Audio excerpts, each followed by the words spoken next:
नमस्ते दोस्तों, मैं हूं ब्रजेश। स्वागत करता हूं आप सभी का हमारे YouTube चैनल कहानियों की दुनिया में। आज मैं आपके सामने एक अद्भुत रहस्यमयी कहानी लेकर प्रस्तुत हुआ हूं। कहानी का शीर्षक है भूतहा पलंग। बहुत ही इंटरेस्टिंग कहानी है, जरा ध्यान से सुनिएगा। और अगर कहानी पसंद आए तो हमारे चैनल पर कमेंट जरूर कीजिएगा। शुरू करता हूं कहानी। काफी दिनों के बाद सतीश से भेंट हुई। बेचारा शाम के वक्त बेंटिंग स्ट्रीट के बाएं फुटपाथ पर भीड़ को ठेलते हुए उत्तर दिशा की ओर लगभग भागता हुआ चला जा रहा था। दफ्तरों में अभी अभी छुट्टी हुई थी। जाड़े के दिन थे। रास्ते पर आधा अंधेरा और आधा प्रकाश था। मैं बेहद थका हुआ था, इसलिए धीरे धीरे किसी छकड़ा गाड़ी की तरह चल रहा था। अचानक सतीश की कमीज पकड़कर मैंने खुशी से कहा, अरे सतीश। सतीश ने चौंक कर मेरी ओर देखा, फिर बोला, खगेन, बाय गॉड, मैं तुम्हें ही ढूंढ रहा था। मैंने कहा, झूठ बोलते हो, तुम तो मुझे धक्का मारकर निकले जा रहे थे। संयोग से मैंने तुम्हें देख लिया। सॉरी, मैं इस वक्त बेहद जल्दी में हूं। ये तो देख ही रहा हूं, मगर तुम जा कहाँ रहे हो? तुम्हें भी मेरे साथ चलना होगा। ज्यादा दूर नहीं, रास्ते में तुम्हें सब कुछ बता दूंगा। इनकार करने पर भी नहीं मानूंगा, तुम्हें जबरदस्ती ले चलूंगा। मैं बचपन से ही सतीश को जानता था। जो वह कहता था वही करता था। शरीर से कुछ ताकतवर होने के कारण अक्सर वह अपने काम के लिए बल प्रयोग करने से भी नहीं चूकता था। आखिरकार मुझे उसके साथ चलना पड़ा। उसे जहां जाना था वह जगह नजदीक ही थी। उसने बड़े संक्षेप में अपने काम के बारे में बताया। उसी दिन सुबह अखबार के खरीद फरोख्त कॉलम में एक विज्ञापन छपा था। चीन का एक अति आधुनिक और रहस्यमय पलंग सबसे ज्यादा बोली बोलने वाले को बेचा जाएगा। पूरी दुनिया में ये पलंग लाजवाब है। मौका हाथ से निकल जाने पर कहीं पछताना न पड़े। सतीश ने अपनी जेब से विज्ञापन निकाल कर कहा, पढ़ो। ये तो समझ में आ गया, मगर रहस्यमय का मतलब क्या है? उसी का तो कौतूहल है। किसी नतीजे पर नहीं पहुंच पा रहा हूं। सतीश गलियों का नाम पढ़ता हुआ आगे बढ़ रहा था। अचानक वह उछलता हुआ बोला, मिल गई वह गली। शाम के धुंधले प्रकाश में उस गली को देखकर मेरे सारे शरीर में न जाने क्यों एक सिहरन दौड़ गई। चीनी बस्ती की चीनी आबो हवा में शायद किसी रहस्यजनक पलंग की कल्पना से। मैंने सतीश का हाथ पकड़कर कहा, पलंग की जरूरत नहीं सतीश, आओ लौट चलें। हम लोगों का अपना पलंग जिंदाबाद है। सतीश ने मुझे झटका देते हुए कहा, कायर कहीं के, अब यहां तक आकर लौटना नामुमकिन है। गली के मोड़ पर दाहिनी ओर एक नीम का पेड़ भूत की तरह सिर उठाए खड़ा था। उधर के कूड़ेदान से हर तरह की सड़ी गली चीजों की तेज दुर्गंध आ रही थी। लगा जैसे छठी का दूध भात पेट मरोड़कर बाहर निकल आएगा। अपनी नाक पर रुमाल लगाकर किसी तरह मैं उस गली में आगे बढ़ने लगा। एक हवा का झोंका जैसे राह भूलकर अचानक दक्षिण दिशा से बहता हुआ आकर हमसे टकराया। सिर के ऊपर से कई चमगादड़ उड़ गए। एक लावारिस कुत्ता हम जैसे अनधिकार प्रवेश करने वालों की ओर देखकर कर्कश आवाज में भौंकने लगा। पूरे रास्ते में कहीं कोई आदमी नजर नहीं आया। अचानक ही एक चीनी डॉक्टर का बहुत पुराना साइन बोर्ड लगा हुआ था। उस पर बनी नरकंकाल की तस्वीर अब बेहद धुंधली हो गई थी। जाने कहां से पियानो बजने का एक अस्पष्ट स्वर मेरे कानों में आया। जल्दी ही हम लोग एक निर्दिष्ट मकान में पहुंच गए। ऐसा मकान मैंने अपनी जिंदगी में नहीं देखा था। बाहर ईंटें निकली हुई खंडर जैसा मकान पुराने जमाने की साक्षी देता हुआ दांत निकाले खड़ा था। शायद नवाब अली वर्दी खां के वक्त इस मकान की नींव पड़ी होगी। उस मकान के टूटे हुए फाटक से बड़ी सावधानी से हम भीतर घुसे। मकान के अंदर जाकर मैं चौंक गया। पता नहीं वहां इतने सारे लोग कहां से आ गए थे। जिस सुनसान गली से हम लोग यहाँ आए थे वहां तो किसी आदमी की छाया तक नजर नहीं आई थी। कोई भूतहा मामला था क्या? सभी के चेहरों पर कौतूहल भरा था। वहां पर विभिन्न जातियों के लोग इकट्ठा थे। वहां इतनी भीड़ होने के बावजूद कोई बात तक नहीं कर रहा था। सन्नाटा इतना था कि सुई गिरने की आवाज भी सुनाई पड़ जाती। घंटे भर बाद एक मोटा और बूढ़ा चीनी आदमी हम लोगों को वहां से ले गया। उसके सिर के सारे बाल सफेद थे। उसके ऊपर के सामने वाले 2 दांत सोने के मंडे हुए थे। उसके बाएं हाथ में एक बुझाली की आकृति गुदी हुई थी। हम लोगों को इशारे से ढेर सारे कमरे पार करवाता हुआ वह आदमी पलंग वाले कमरे में ले गया। वह एक दुर्भेद्य किले की तरह भूल भुलैया में डालने वाला मकान था, मगर वह पलंग वाकई लाजवाब था। ऐसा पलंग मैंने जीवन में दूसरा नहीं देखा था। पलंग तो मैंने काफी देखे हैं, मगर ठीक ऐसा पलंग, ऐसा चकित कर देने वाला चीनी पलंग मैंने पहली और आखिरी बार देखा। उसकी बनावट और उसकी नक्काशी लाजवाब थी। उसकी एक तरफ भगवान बुद्ध की ध्यानरत गंभीर शांत मूर्ति बनी थी। आकार में वह पलंग ज्यादा बड़ा नहीं था। 2 लोग उस पर मजे से लेट सकते थे, लेकिन यह भी एक आश्चर्य की बात थी कि उसे बढ़ाकर 10 लोगों के सोने लायक बनाया जा सकता था। पलंग देखकर मैं सचमुच हैरान रह गया। पलंग की कीमत को लेकर नीलामी बोली जाने लगी। इस मामूली लकड़ी के पलंग ने सभी के मन को लुभा लिया था। उसे खरीदने के लिए सभी उतावले थे। उसकी बोली तेजी से बढ़ने लगी। आखिरकार सतीश की तकदीर में ही वह पलंग लिखा था। उसने 1500 रुपये में उसे खरीद लिया। उस पलंग को लेते लेते 10 बज गए। जिसने भी उस पलंग को देखा सभी ने उसकी तारीफ की।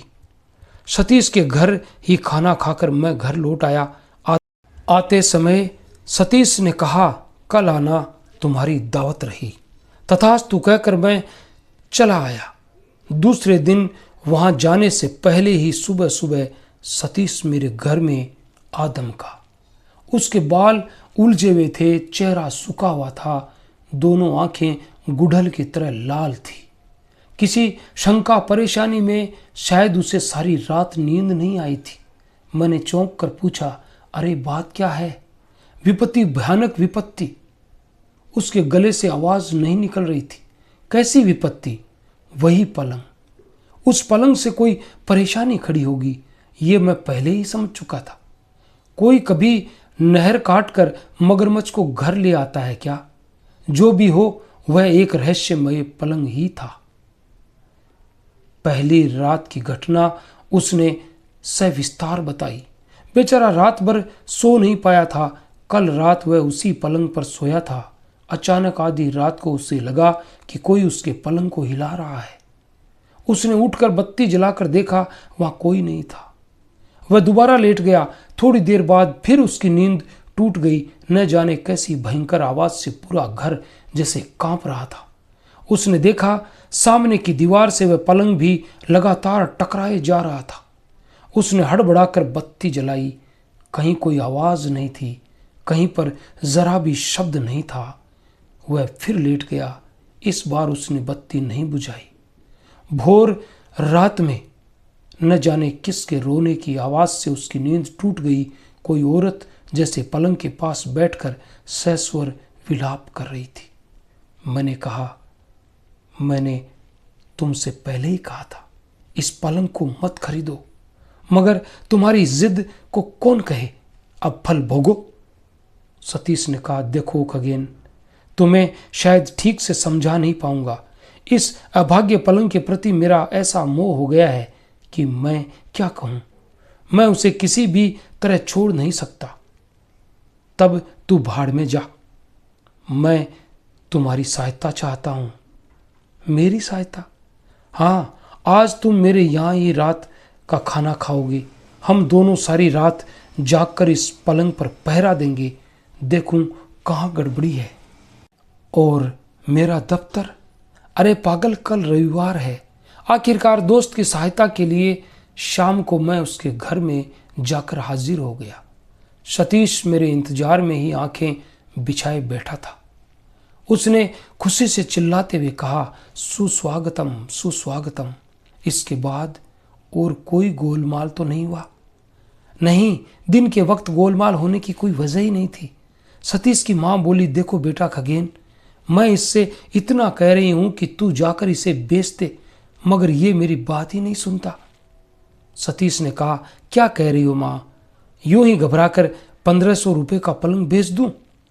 रात को भोजन के बाद रात भर जागने का साजो सामान लेकर हम दोनों दोस्त पलंग वाले कमरे में जाकर बैठ गए। मेरे हाथ में दिनेश राय का जासूसी उपन्यास था और सतीश के हाथों में हेल्थ एंड हाइजीन थी।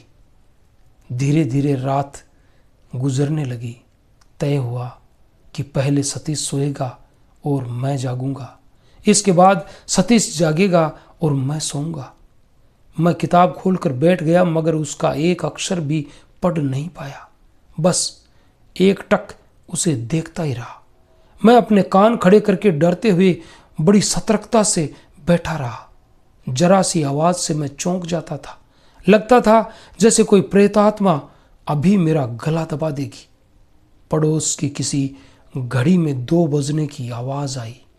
अचानक लगा कि कोई बाहर के बरामदे में चल फिर रहा है।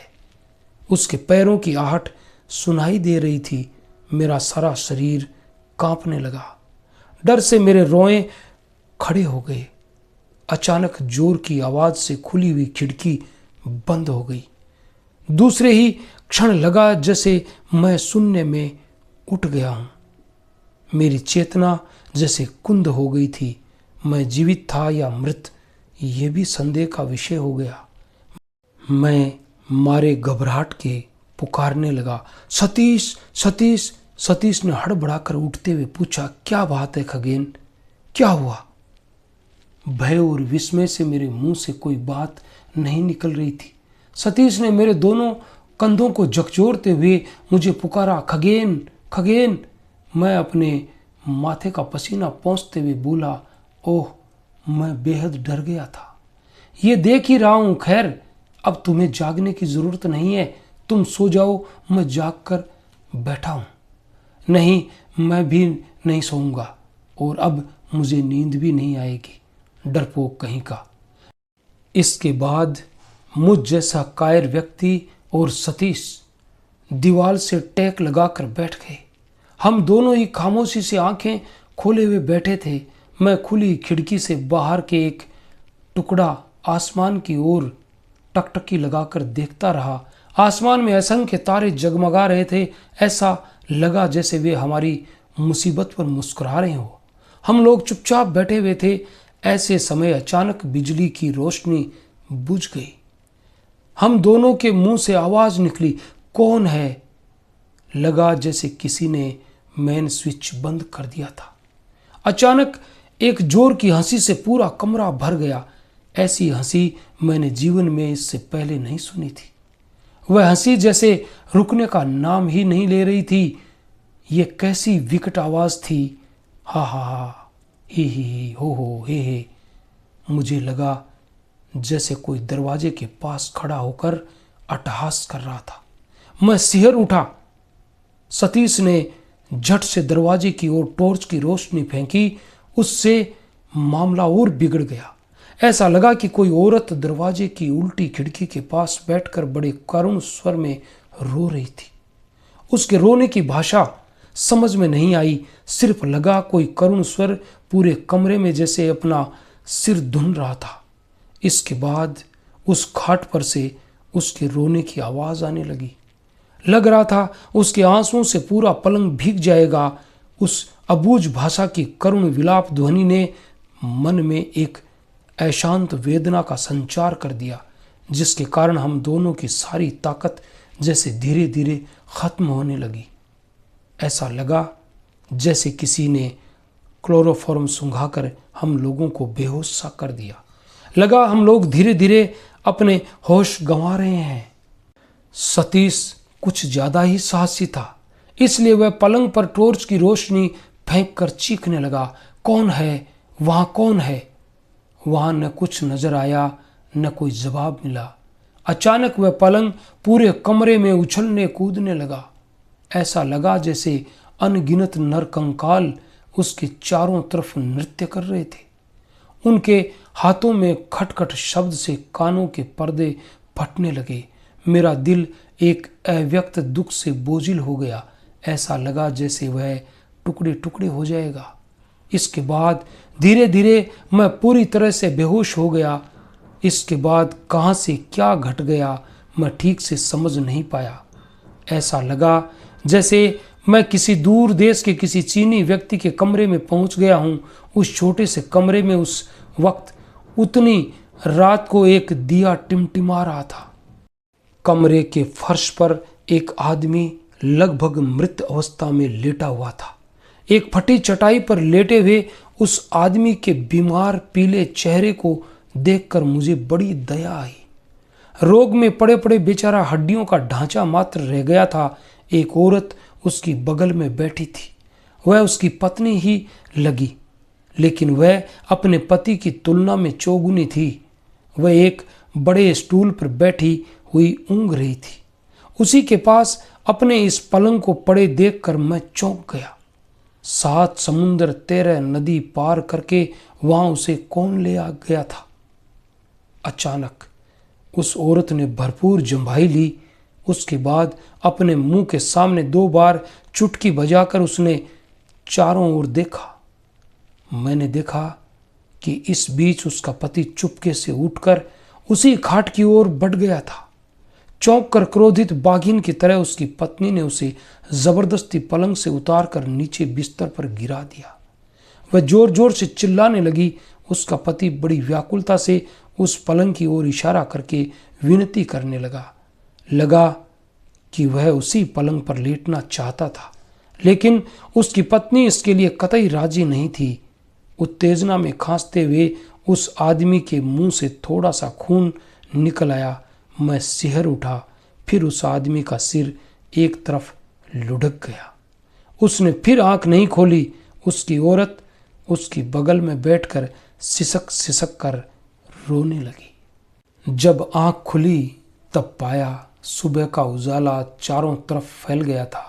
सतीश की मां मेरे चेहरे पर पानी के छींटे मार रही थी। मुझे होश में देखकर बोली, खगेन बेटा, खगेन बेटा। मैंने पूछा, मैं कहाँ हूँ? नीचे वाले कमरे में। सतीश कहाँ है? सतीश को अभी तक होश नहीं आया है। इसके बाद हमें पता चला कि भोर के 4 बजे हम दोनों सदर दरवाजे के पास आकर जमीन पर गिरकर गौं गौं करने लगे थे। सतीश की माँ बाहर आकर हमारी यह हालत देखकर घबराकर जोर जोर से रोने लगी। पूरे 3 घंटे की सेवा शुश्रूषा के बाद हमें होश आया था। डॉक्टर ने जांच करके कहा, डरने की कोई बात नहीं है, किसी किस्म का कोई आकस्मिक झटका लगा होगा और कुछ नहीं। होश आने पर थोड़ा ब्रोमाइड देते ही सब ठीक हो जाएगा। सतीश जब होश में आया तब उसने भी मेरी तरह ही बिल्कुल वैसी ही विचित्र बात कही। मैं चकित होकर सभी को देखता रह गया। सतीश की मां बोली, पहले इस सर्वनाशी पलंग को विदा कर बेटा। पलंग बेचने के लिए विज्ञापन दे दिया गया। दूसरे दिन शाम को काफी लोगों से घर भर गया। वह पलंग आखिरकार 2000 रुपयों में बिका। एक यहूदी ने उसे खरीद लिया। खैर, इस बहाने कुछ लाभ ही हो गया। पलंग के न बिकने पर शायद किसी को उसे यूं ही दे देना पड़ता। अब भी बीच बीच में इस रहस्यमय पलंग की मुझे याद आती है। कभी कभी लगता है जरा पता लगाऊं इस वक्त वह पलंग किसके पास है। वह अतृप्त आत्मा जिसे उसकी दबंग पत्नी ने रोग के डर से किसी भी हालत में उसके जीते जी उस पलंग पर सोने नहीं दिया था, क्या वह अब तृप्त हो गई, या वह अभी भी उस पलंग के आसपास हर रात सिर्फ इसलिए भटकती रहती है कि वह उस पर किसी को सोने नहीं देगी? ये एक रहस्यमयी कहानी, भूतहा पलंग। कैसी लगी आपको ये कहानी? अगर आपको ये कहानी पसंद आई तो हमारे चैनल को सब्सक्राइब कीजिए और कमेंट बॉक्स में कमेंट करके ज़रूर बताइएगा। मिलेंगे कल किसी अन्य कहानी में। तब तक के लिए all the best. Thanks for watching.